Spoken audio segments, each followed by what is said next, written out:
E realmente nós vamos começar a Semana Santa. A Semana Santa, o que que é? A gente procura relembrar, ou lembrar melhor, né?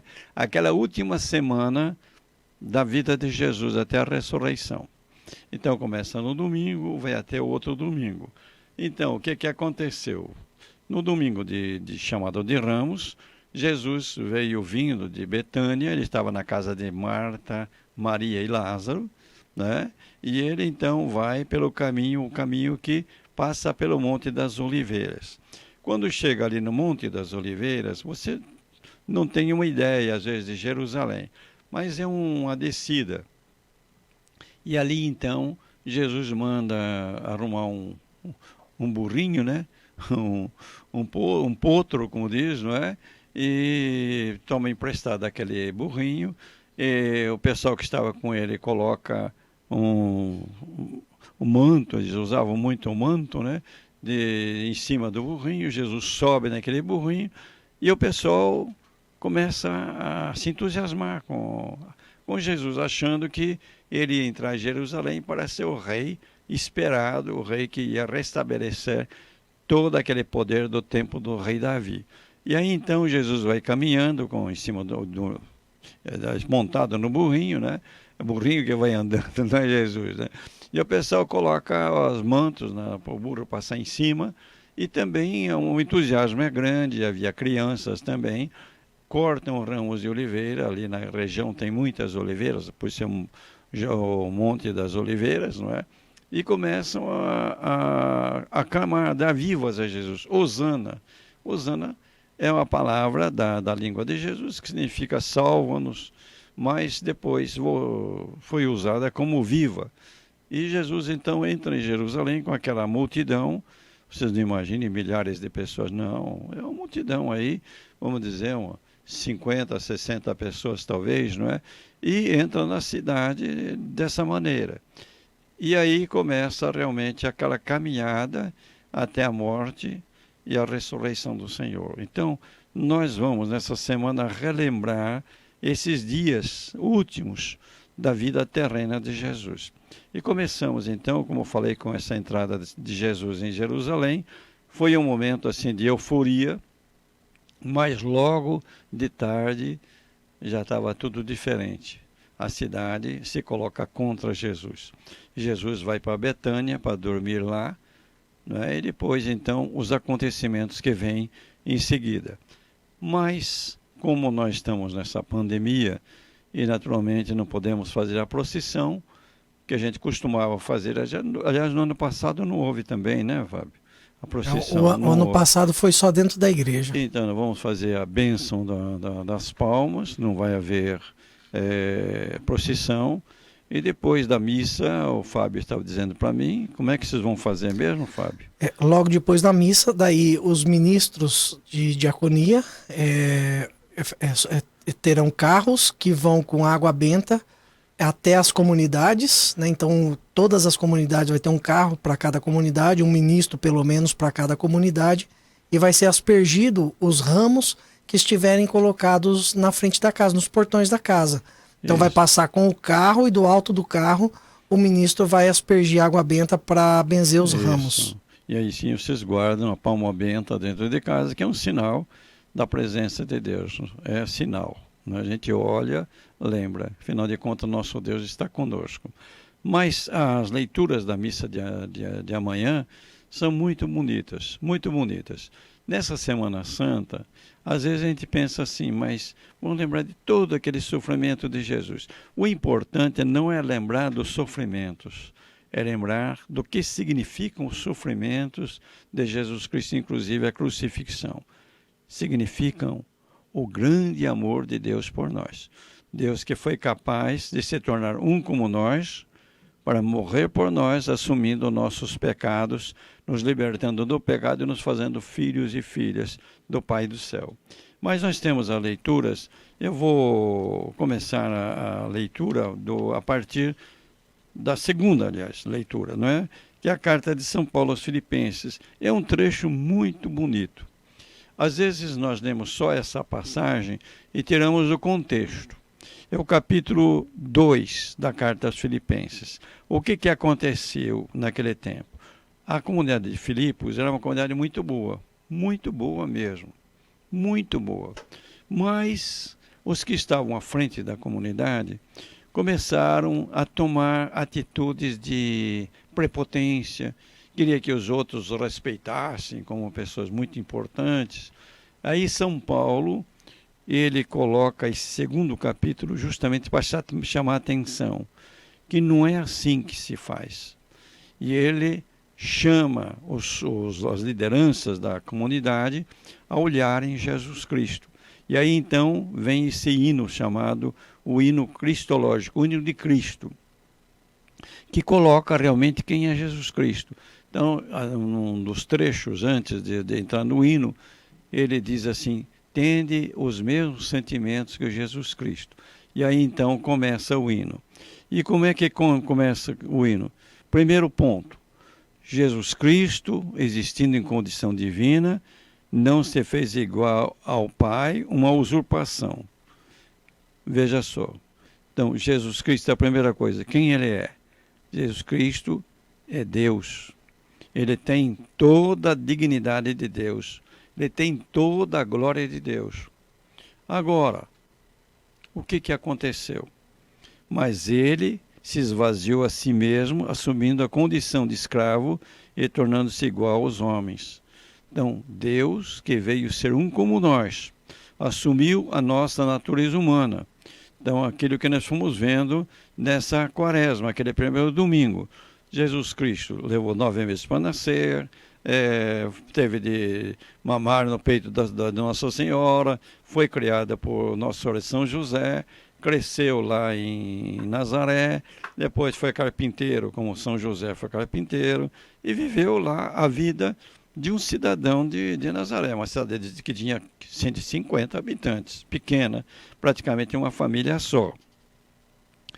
Então agora a gente vê, Deus veio se fazer assim, quer dizer, ele se esvaziou da sua glória, quer dizer, não é que ele deixou de ser Deus, não, continua a ser Deus, mas deixou toda aquela glória para que todas as pessoas vissem como Jesus como um irmão, alguém que estava no meio deles, que era igual a eles. Depois ele diz assim, isso já é uma coisa impressionante que tem acontecido. Tanto assim que, quando falavam disso, os pagãos não aceitavam, não, os judeus também não. Encontrado em aspecto humano, quer dizer, como nós, humilhou-se a si mesmo, humilhou-se, quer dizer, podia ser Deus vivendo no meio de nós, mas no meio de palácios, aquele monte de pessoas fazendo rapapés, como diz, né? Coisa rara, não faltando nada, tudo, mas não. Humilhou-se a si mesmo, tornando-se obediente. Obediente a quê? Ao projeto do Pai para a nossa salvação. O amor de Deus por nós. E obedecendo até a morte, e morte de cruz, que era uma coisa cruel. A cruz era uma coisa muito cruel, porque a pessoa era amarrada na cruz e Jesus foi crucificado. Veja a maldade. E a pessoa ficava na cruz, morrendo devagar, né, de sede, de fome e tudo mais, insolação, né, e depois o corpo era deixado na cruz para que os animais comessem. É uma coisa muito cruel, mas ele foi morrer dessa maneira, né? Mas a terceira passagem. Por isso Deus o exaltou acima de tudo. Ressuscitou. Deus deu a razão para ele. Jesus é realmente Deus. E lhe deu o nome que está acima de todo nome. Quer dizer, Jesus é realmente o Senhor. Assim, o nome de Jesus, todo joelho se dobre no céu, na terra e abaixo da terra, e toda língua proclame Jesus Cristo é o Senhor, para a glória de Deus Pai. Quer dizer, nós temos que adorar Jesus, porque Jesus é Deus. Deus que veio morar no meio de nós e passar por todo esse vexame de morrer numa cruz para nos salvar, nos fazer filhos e filhas de Deus. Então é isso que a gente lembra agora, nessa semana. Aliás, deveria lembrar sempre, né? Mas de modo especial, quase assim como um teatro, a gente vai revivendo isso e vai firmando realmente aquilo que é a lição mais importante. Qual a lição? Esse é o amor de Deus por nós. Um amor louco. Amor louco. Deus, puxa vida, meu Deus do céu, como Deus nos ama a ponto de fazer tudo isso. Agora, a primeira leitura é também muito interessante. É do Isaías, o segundo Isaías, né? Que começa no capítulo 40 e vai até o 55. São 15 capítulos da segunda parte de Isaías. E aqui nós temos uma visão. O Isaías está falando, naturalmente, do povo sofredor, mas isso se aplica, assim, em profecia, realmente a Jesus Cristo. Então nós vimos quem é Jesus Cristo nessa carta aos Filipenses, mas veja só, agora a gente fica impressionado, sabe? Isaías viveu mas tantos anos antes de Jesus, e como é que ele escreve essas coisas? Primeiramente ele coloca Jesus como o discípulo de Deus, do Pai, né? E ele recebe do Pai toda a sabedoria, para quê?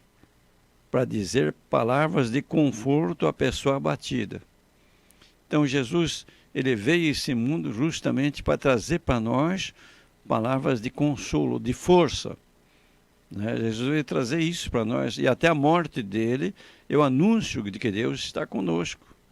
E nós temos que enfrentar tudo. Às vezes passamos por situações também de paixão, morte e coisas tremendas. Mas Deus está conosco. Deus não abandonou Jesus na cruz. Depois ele vai dizer uma coisa interessante. Ele começa a descrever o que Jesus ia passar. Veja só. Ofereci minhas costas para me baterem e as faces para me arrancarem a barba. A gente lembra a flagelação de Jesus, também a coração de espinhos.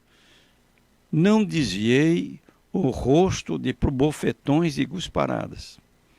Realmente que Jesus passou na coroação de espinhos, né? Aquelas batidas no rosto, tapas, né? Inclusive antes até, quando estava na casa lá de Caifás. Mas o Senhor Deus é meu auxiliador. Por isso não me deixei abater o ânimo. Conservei o rosto impassível como pedra, porque sei que não sairei humilhado. E Jesus não saiu humilhado. A humilhação da cruz foi a glória de Deus manifestada em Jesus, que depois foi o ressuscitado, e naturalmente é Deus na sua glória. É muito bonito. Nós vamos ler na sexta-feira o quarto cântico chamado do servo de Deus. Aí o profeta ele se alonga mais em ver os sofrimentos de Jesus Cristo. E é impressionante mesmo, né? Como é que ele descreve Jesus totalmente arrebentado. Parecia um verme, não uma pessoa humana. É muito, nós vamos na sexta-feira ler esse trecho na nossa celebração. Agora, o que impressiona também, viu, Fábio, viu, Érica, é o Salmo 22. O Salmo 22 também é um salmo de uma pessoa que está sofrendo muito. E nesse Salmo 22, sobre esse Salmo 22, a gente acha a descrição que os evangelistas põem na paixão de Jesus Cristo. O Salmo começa assim: meu Deus, por que me abandonaste? É o versículo número 1. Meu Deus, por que me abandonaste? Quando Jesus estava no alto da cruz, pregado na cruz, ele disse isso. Meu Deus, por que me abandonaste? Até alguns dizem que Jesus estava rezando esse salmo. Pode ser, não é? Pode ser. Agora veja o que esse salmo vai dizendo. Você vai comparando com a paixão de Jesus Cristo. Riem de mim todos aqueles que me veem. Torcem os lábios e sacodem a cabeça. Todos riem de mim. Realmente, primeiramente, na coração de espinhos, riam, gozavam de Jesus, né? Rei, vamos colocar um manto de púrpura, um pano lá que sempre, quem sabe, servia para limpar os pés, colocam nos ombros de Jesus. É o rei, tá de púrpura. Tem coroa de espinhos, faz uma coroa de espinhos lá, dá uma roseira, cortam a roseira, fazem uma coroa de espinhos. Mas o rei tem um cetro, pega uma cana, põe na mão de Jesus. Jesus está pregado na cruz. O pessoal gozando. Você aí, desce daí, né? Até o ladrão, o mau ladrão, né? Coitado, também fazendo essas gozações. Depois diz o seguinte: cães numerosos me rodeiam furiosos e por um bando de malvados fui cercado. Realmente estão tirando ali aquelas 4 pessoas. João, Nossa Senhora, Maria Madalena e a irmã de Nossa Senhora, a outra Maria. Todo aquele pessoal lá estava em volta de Jesus, olhando ele morrer e gozando de Jesus. Quer dizer, eram cruéis. E os soldados ali que estavam para acabar de matá-lo, quando se não morresse logo. E depois, veja que coisa impressionante, né? Transpassaram minhas mãos e meus pés. O crucificado geralmente não era pregado, era amarrado. Jesus foi amarrado e pregado na cruz. E eu posso contar todos os meus ossos. E depois ele vai: eis que me olham e ao ver-me se deleitam, ficam felizes, né? Acham graça. Depois, veja só, eles repartem entre si as minhas vestes e sorteiam entre si a minha túnica. O que aconteceu quando Jesus morreu? Os soldados pegaram as roupas de Jesus e fizeram isso. Eles dividiram as roupas, mas o que acontece? A túnica não tinha costura, então sortearam a túnica entre eles, né? Mas é interessante que nesse momento, vós, porém, ó meu Senhor, não fiqueis longe, a minha força, vinde logo o meu socorro. E aí termina não, é um trecho do Salmo, o salmista, né, que está nessa situação, dizendo que ele não foi morto, né, como Jesus foi morto. Anunciarei vosso nome a meus irmãos, e no meio da assembleia hei de louvar-vos. Mas é bonito, né? A gente vê como esse salmo ele aparece nas paixões que são escritas pelos evangelistas, né? É muito interessante. Esse salmo aqui é um salmo que marcou muito a vida da igreja e o anúncio realmente de Jesus Cristo. E, como disse para vocês, tudo isso é colocado não para a gente ficar chorando. Que pena, meu Deus do céu, aconteceu tudo isso. Não é isso. Isso é pieguismo, né? Isso é melosidade. Não, ele sofreu tudo isso. Por quê? Porque Deus me ama. Deus me ama. Então eu tenho que amar a Deus, responder uma vida cristã bem vivida. E nós temos depois a leitura da paixão escrita por Marcos, que Marcos nesse ano, ele é, vamos dizer, o evangelista que nós vamos ler nos domingos do tempo comum e aparece, por exemplo, nessa ocasião. Marcos, ele é interessante, ele escreve muito bem, mas Marcos é mais rápido que os outros, né? E nós vamos ler a versão resumida, vamos dizer, resumida, que não é resumida, é uma parte da paixão de Marcos, porque o ideal seria ler toda a paixão de Marcos, mas nós vamos ler a partir do capítulo 15, versículo 1 em diante. Então, Jesus está diante de Pilatos, e tem os acusadores lá, que são os sumos sacerdotes e os anciãos, que eram as lideranças, e os mestres da lei, todo o sinédrio, quer dizer, toda aquela comissão, aquela espécie de conselho do povo estava lá acusando Jesus. E aí então o Pilatos, ele não vê crime em Jesus, mas geralmente é pressionado. Pilatos tenta salvar Jesus oferecendo que eles escolham quem vai ser libertado no dia de Páscoa, que havia uma anistia, né? E eles escolhem Barrabás. E até interessante, Barrabás. Bar, em aramaico, é filho. Abba é pai. Então, o nome daquele ladrão, daquele assassino, era filho de Deus. Né? Interessante, filho do pai. E o filho do pai, que é Jesus, é que foi condenado, aquele outro escapou. E aí, então, o Pilatos, com medo dos judeus, para agradar os judeus, então condena Jesus à crucifixão. Mas antes os soldados fazem a coroação de espinhos, como a gente sabe, está escrito aqui também, obrigam, aqui diz, São Marcos, diz que obrigaram o Simão Cirineu a carregar a cruz de Jesus. Ele estava lá curioso, estava chegando do trabalho, viu aquela confusão toda, foi ver o que era e foi obrigado a carregar a cruz de Jesus Cristo. Os outros evangelistas contam de modo diferente, né? Porque, inclusive, ele era pai das pessoas da comunidade. E depois, o que acontece? A crucifixão, né? Tentam dar para Jesus aquela mistura de mirra para tirar um pouco a dor, mas Jesus não aceita. E aí, então, Jesus pregado na cruz, quando chega às 3 horas, Jesus diz na língua aramaica, né? Eloi, Eloi, lama sabachthani, que significa meu Deus, por que me abandonaste? Veja o Salmo 22, né? Sabe, viu, Fábio? O Salmo 22, meu Deus, por que me abandonaste? Então, as palavras de Jesus na cruz, né? E aí, então, Jesus morre na cruz, e é interessante quando Jesus morre, a cortina do santuário se rasgou.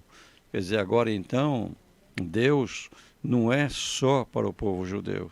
Deus agora é para todo mundo.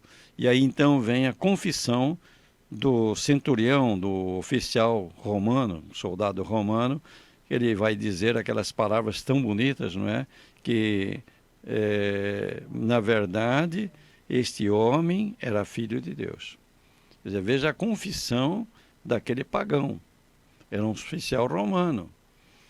E se você pegar o Evangelho de Marcos, como é que começa o Evangelho de Marcos? Começa assim: início da boa nova de Jesus Cristo. Jesus é Salvador, Cristo é ungido, Filho de Deus. Veja, São Marcos começa assim o Evangelho dele. Então, todo o Evangelho é para mostrar que Jesus é o Salvador, ungido, Filho de Deus. Como é que estamos quase terminando o Evangelho?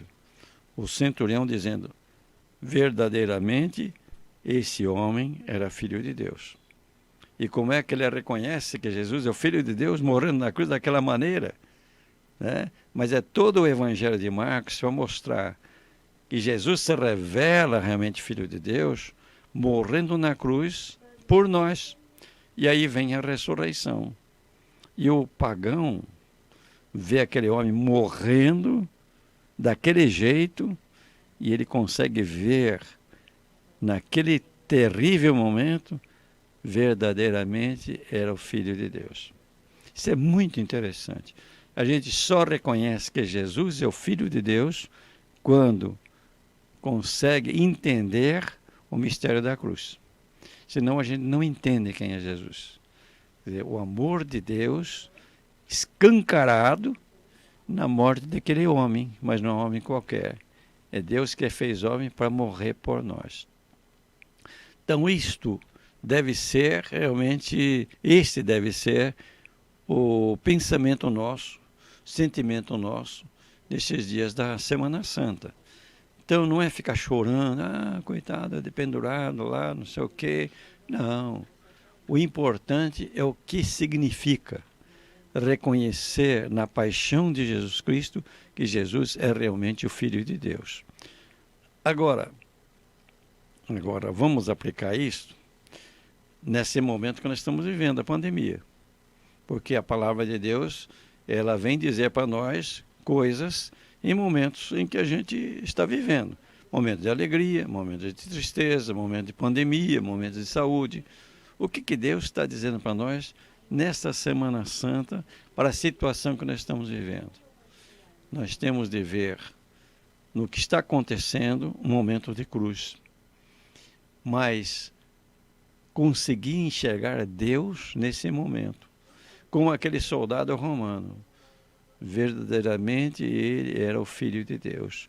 Então a gente percebe o que? Aquilo que nós vimos na leitura do Isaías. Mas Deus está comigo. E a prova que Deus está comigo é realmente o rosto sofredor de Jesus Cristo. Não é o Deus glorioso, maravilhoso, também. Mas a gente percebe que Deus está comigo, olhando o rosto sofredor de Jesus Cristo. E aí então a gente encontra forças. Outro dia me disseram que tem um grupo de oração e o pessoal já está desanimando, porque diz que Deus não está ouvindo, Deus não está ouvindo. Deus está ouvindo, mas as horas de Deus são muito diferentes das nossas. Então a gente precisa realmente lembrar, não, Deus está comigo, mesmo quando eu estou crucificado. Quando Jesus disse, meu Deus, por que me abandonaste? Parece que ele estava longe, Deus parecia ausente na vida de Jesus, mas Deus estava presente porque ele é Deus. E tanto assim que quando Jesus vai morrer, quais são as últimas palavras que Jesus diz nos outros evangelistas?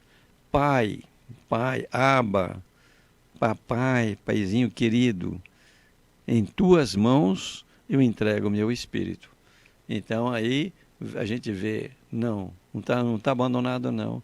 O Pai está com ele, está recebendo aquilo que é o começo de uma coisa muito grandiosa, que é justamente a ressurreição e a glorificação de Jesus junto do Pai.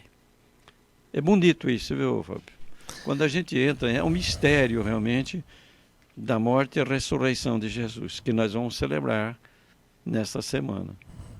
Dom Luizinho, e o senhor colocando assim com tantos detalhes, chamando a atenção cada momento, né, fazendo a ligação do Salmo 22 com aquele momento da crucificação, como a gente percebe como tudo é ligado, né? Quando Jesus veio dizer que ele não veio para suprimir a lei, mas que ele veio para cumpri-la, né? Quer dizer que desde o início da palavra já estava escrito tudo a respeito dele, e ele veio cumprindo cada momento, em cada instante, até ali na cruz, naquele momento, veio cumprir, está ali o Salmo 22, que é do Antigo Testamento, pois ele está fazendo igualzinho, estava ali o que dizia Isaías, como o senhor estava falando, a descrição, né? E, Dom Luizinho, esses dias eu estava vendo, eu não me canso de ver reportagens e documentários a respeito do Santo Sudário. E as últimas investigações, né, as que foram agora mais recentes, que conseguem fazer agora de uma forma tridimensional, né, eles conseguem fazer a descrição do corpo de uma forma, hoje com a tecnologia, de uma forma, vamos assim dizer, perfeita. Lá nessa nova investigação, descobriram que de um lado do rosto daquela pessoa que está ali no Santo Sudário foi arrancada a barba. Né? Então aquilo que diz em Isaías, né? Como que conseguiram lá atrás, né? Como que ele conseguiu saber que tudo isso ia acontecer e como isso de fato já estava escrito. Então a gente percebe tudo isso. E sabe, Dom Luizinho, eu vou falar uma coisa aqui para o senhor, para os ouvintes, que durante muito tempo me angustiava no peito. Poxa vida, por que ele não podia ter sido passado do momento, né? Por que o povo não podia, de repente, não ter matado ele, né? Não ter matado Jesus? Será que não tinha jeito de isso não ter acontecido? Ou do povo ter se redimido, sei lá? Mas se não acontecesse isso, não seria concretizado, né, Dom Luizinho, o tamanho do amor de Deus por nós, como o senhor disse agora, o amor louco. Exato. E o mais interessante, Deus tem isso, a gente fica pensando, podia fazer isso, podia fazer aquilo, bom, nosso pensamento, mas não foi isso que foi, do jeito que aconteceu foi assim. Agora a gente começa a perceber o seguinte, olha, a coisa mais bonita, e até tem alguns místicos, inclusive místicos e judeus, que se tornaram cristãos, que chamam muito a atenção disso, Quer dizer, o sofrimento do mundo. Você vê agora o sofrimento do mundo. Então a gente pensa assim, muitas vezes, Deus está lá longe, longe lá, Belo e Formoso, né? E nós aqui sofrendo.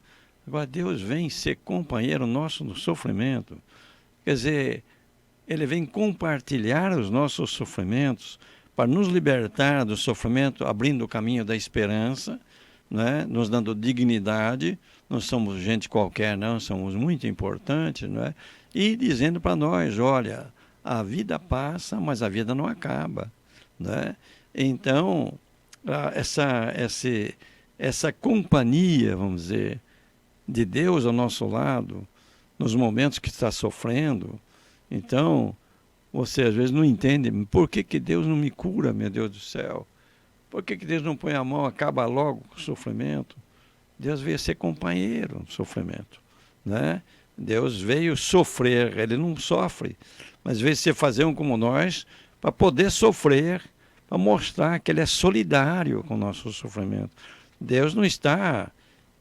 Deus, quando criou o mundo para ser feliz. Mas o sofrimento entrou no mundo porque o homem se fez Deus e estragou tudo, né? E agora, então, é o que está acontecendo. É o coronavírus. Por que tem esse coronavírus por aí? Será que não é porque nós estamos arrebentando o nosso planeta?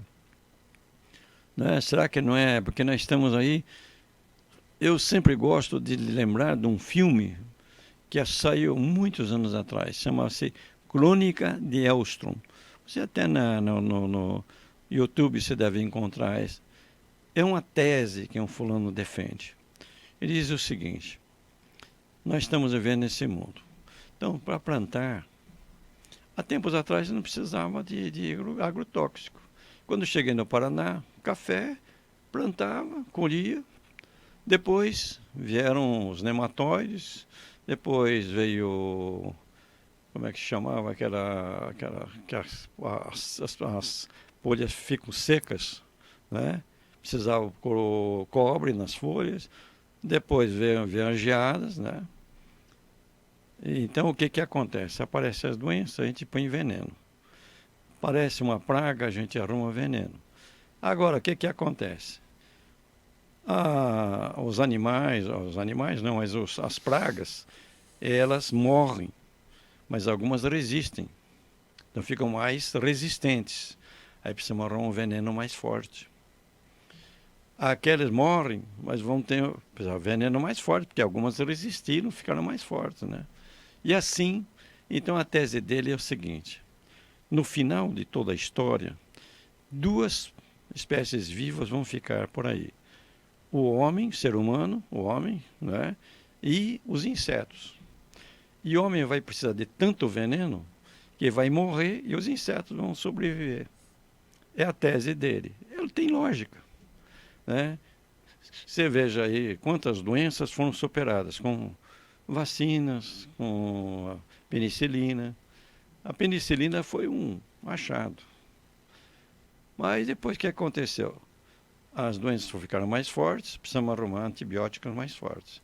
E veja a força dos antibióticos de hoje. E as doenças, esses coronavírus da vida, vão ficando mais fortes. Então precisamos arrumar antibiótico mais forte. No fim, nós vamos nos envenenar, né? Por que está acontecendo tudo isso? É que nós não estamos sabendo administrar o mundo que nós estamos vivendo. Então o sofrimento vem. E esses vírus, bactérias e coisas não estavam aí desde sempre, né?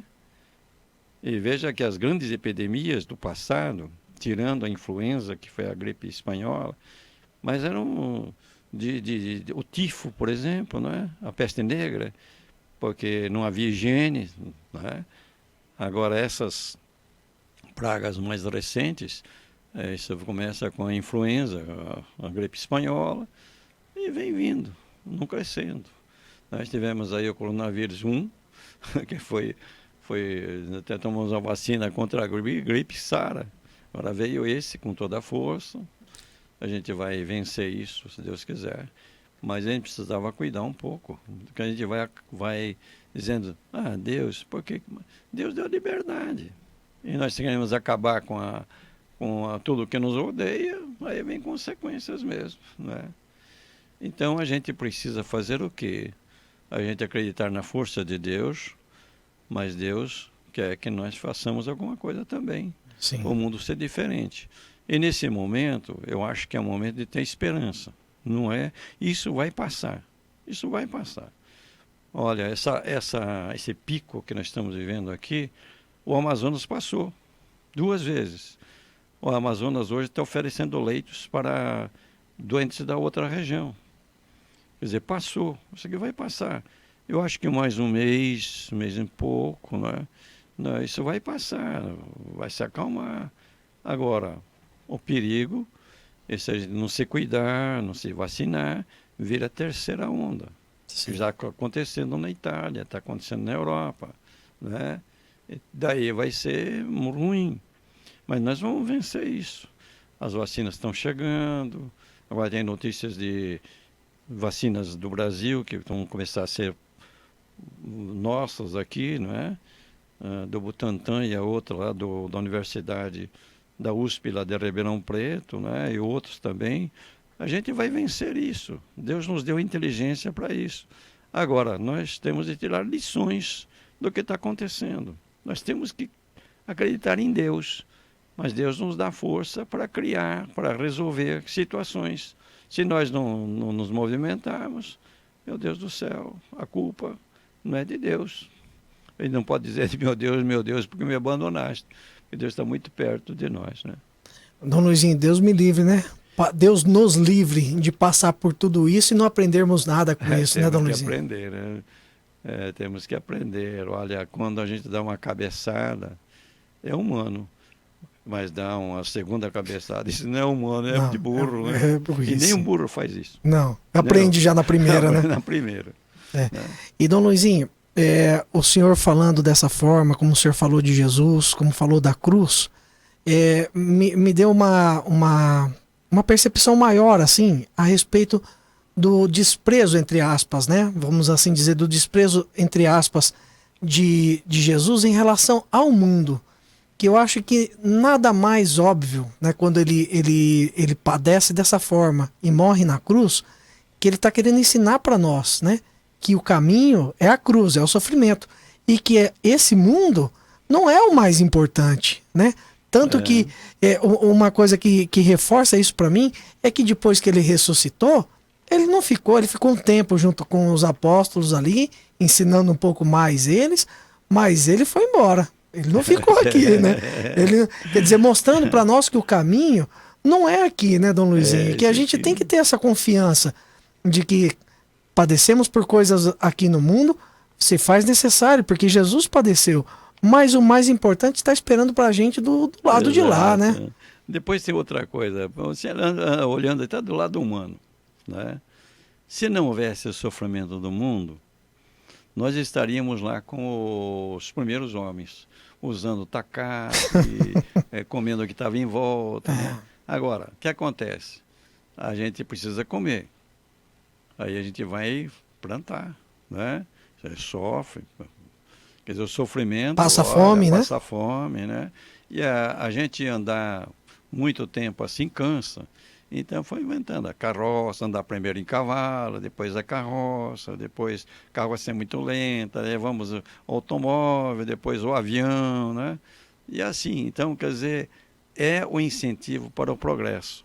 O sofrimento é um incentivo para o progresso. Se não houvesse o sofrimento, nós não estaríamos no estágio que estamos. Você bebe água gelada hoje na geladeira, porque a água quente é meio ruim, né? A gente toma água quente num dia de calor, né? E assim por diante.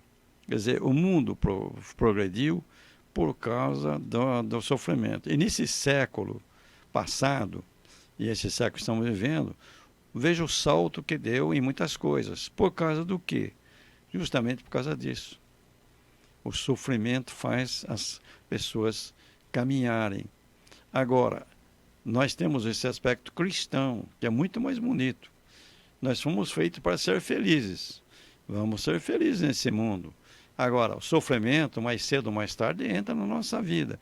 Você não divide as pessoas assim, os que sofrem e os que não sofrem. a divisão entre aqueles que sabem sofrer e aqueles que não sabem sofrer. Quem sabe sofrer não sofre muito, não. Quem não sabe sofrer, além do sofrimento físico, tem o sofrimento moral, espiritual e tudo mais, atormenta realmente. Então, a divisão é essa. E Jesus vem ensinar o que para nós? Saber sofrer. Sofrimento vem, a gente tira de letra, como diz, né? A expressão de futebol, né? A gente tira de letra, porque Deus está conosco e nossa vida é essa. Agora, vai terminando a vida. Eu estou com 83 anos, fazendo 84 agora em maio. Estou no fim da vida. Estou. Não adianta me enganar. Quantos anos vou viver mais? Talvez, se tiver saúde, uns 10 anos, quem sabe menos, quem sabe mais. Mas estou na reta final, estou no corredor da morte, como diz, né? Agora, o que acontece? Ter serenidade, saber viver, não. A vida é o que a gente vive, é o momento que a gente vive. Então, você ficar sofrendo, puxa vida, tem 10 anos, agora já tem 9, daqui a pouco tem 8, a contagem é regressiva. Besteira. A gente tem que viver um momento na presença de Deus. E vem o sofrimento, a gente enfrenta. Né? A gente tem que também saber curtir o sofrimento, como Jesus fez, né? Saber. Daí então a vida, a gente percebe. E a morte? A morte para nós, a passagem para o outro lado. Sabendo viver, a gente vai ser feliz eternamente. Então é saber viver, né? Isso que é importante. E a gente não se desespera diante de tudo isso, né? É uma lição muito grande. Aquilo que eu sempre gosto de falar, seguir Jesus é um estilo de vida, né? Sim. É um estilo de vida. Saber viver. Dom Luizinho. E a forma como o senhor coloca isso, só salientando, né, Dom Luizinho, o senhor aí dizendo que está no corredor da morte, mas de repente tem pessoas que estão no auge da vida, de repente acontece uma fatalidade e nunca ninguém sabe, né, Dom Luizinho? Eu mesmo passei por uma situação há pouco tempo aí que eu quase fui. Então, a gente não sabe, de repente o senhor está aí... Perto de São Pedro, falou, não quero ser. Vai lá, mais ou menos assim. Foi mais ou menos assim. Ih, esse cara aqui não. Melhor que fique por lá, com um bom dia lá. Ainda mais, Dom Luizinho, que estava tudo certo, tinha me confessado, eu tinha comungado, recebido a unção dos enfermos, olha. Puxa, então, aí ele olhou e falou, ih, rapaz, não vai ter como eu segurar isso aqui. Volta pra lá. Que nem hoje o UTI, né? Não tem lugar. Aqui não tem lugar, deixa. Deus meu. É interessante. Mas acontece esse tipo de coisa, né, Dom Luizinho? Acontece, sim.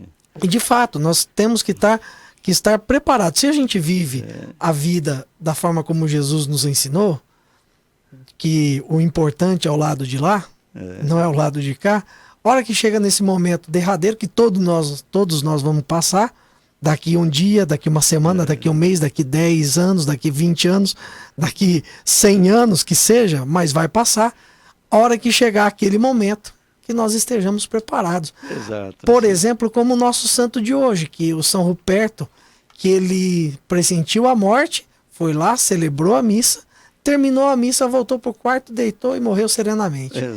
Olha só, né? Eu já encontrei muita gente que quer morrer, né? Eu me lembro de uma senhora de idosa, e ela dizia, não, mas Deus se esqueceu de mim, está na hora de ir embora, etc. Mas ela dormia com a luz acesa, de medo. O Monteiro Lobato, ele tem uma história interessante também. Ele disse que tinha um lenhador, né? Ia no mato cortar lenha para vender e reclamava da vida, e chamava a morte, né? Um dia ele vinha carregando a lenha pesada e ele vinha chamando a morte. Aí numa curva da estrada a morte apareceu, falou, você está me chamando? Ele levou um susto, né? Tô, pra você me ajudar a levar a lenha. A pessoa tem medo de morrer, né? Dom Luizinho. É isso mesmo. Todo mundo quer ir pro céu, mas ninguém quer morrer, né? Ninguém quer morrer, daí não dá, né?